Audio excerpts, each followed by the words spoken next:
సంఖ్యాకాండము 9వ అధ్యాయం. ఐగుప్తు దేశంలో నుండి వారు వచ్చిన తరువాత 2వ సంవత్సరం మొదటి నెలలో యెహోవా సీనాయి అరణ్యమందు మోషేకు ఇలాగు సెలవిచ్చెను. ఇశ్రాయేలీయులు పస్కా పండుగను దాని నియామక కాలమందు ఆచరింపవలెను. దాని నియామక కాలమున అనగా ఈ నెల 14వ దినమున సాయంకాలమందు దానిని ఆచరింపవలను. దాని కట్టడలన్నిటిని బట్టి దాని విధులన్నిటిని బట్టి మీరు దానిని ఆచరింపవలను. కాబట్టి మోషే పస్కా పండుగను ఆచరింపవలనని ఇశ్రాయేలీయులతో చెప్పగా వారు సీనాయి అరణ్యమందు మొదటి నెల 14వ దినమున సాయంకాలమందు పస్కా పండుగ సామాగ్రిని సిద్ధపరచుకొనిరి. యెహోవా మోషేకు ఆజ్ఞాపించిన సమస్తమును ఇశ్రాయేలీయులు అతడు చెప్పినట్లే చేసిరి. కొందరు నరశవమును ముట్టుట వలన అపవిత్రులై ఆ దినమున పస్కా పండుగను ఆచరింపలేకపోయిరి.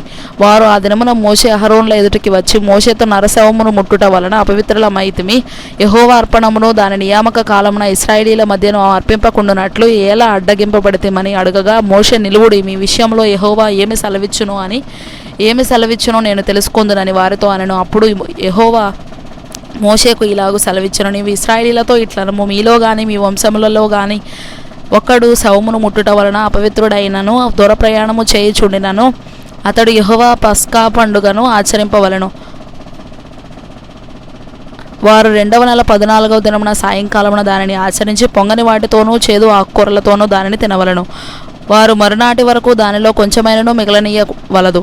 దానిలోనిది ఒక్క ఎముకనైనను విరువవలదు. పస్కా పండుగ విషయమైన కట్టడలన్నిటినీ బట్టి వారు దానిని ఆచరింపవలను. ప్రయాణములో ఉండని పవిత్రుడు పస్కాను ఆచరించుట మానిన ఎడల ఆ మనుషుడు తన జనులలో నుండి కొట్టివేయబడును. అతడు యెహోవా అర్పణమును దాని నియామక కాలమును అర్పింపలేదు గనుక ఆ మనుషుడు తన పాపమును తానే భరింపవలను. మీలో నివసించు పరదేశి యెహోవా పస్కాను ఆచరింపగోరునప్పుడు అతడు పస్కా కట్టడ చొప్పున దాని విధిని బట్టియే దానిని చేయవలను. పరదేశికిని మీ దేశంలో పుట్టిన వానికిని మీకును ఒకటే కట్టడ ఉండవలను. వారు మందిరమును నిల్వబెట్టిన దినమున మేఘము సాక్ష్యపు గుడారములోని మందిరమును కమ్మెను. సాయంకాలం మొదలుకొని ఉదయం వరకు అగ్ని వంటి ఆకారము మందిరం మీద నుండెను. నిత్యమును అలాగే జరిగెను. మేఘము మందిరమును కమ్మెను. రాత్రియందు అగ్ని వంటి ఆకారము కనబడెను. ఆ మేఘము గుడారం మీద నుండి పైకెత్తబడినప్పుడు ఇశ్రాయేలీయులు ప్రయాణమై సాగిరి. ఆ మేఘము ఎక్కడ నిలిచెనో అక్కడనే ఇశ్రాయేలీయులు తమ గుడారములను వేసుకొనిరి. యెహోవా నోటి మాట చొప్పున ఇశ్రాయేలీయులు ప్రయాణమై సాగిరి.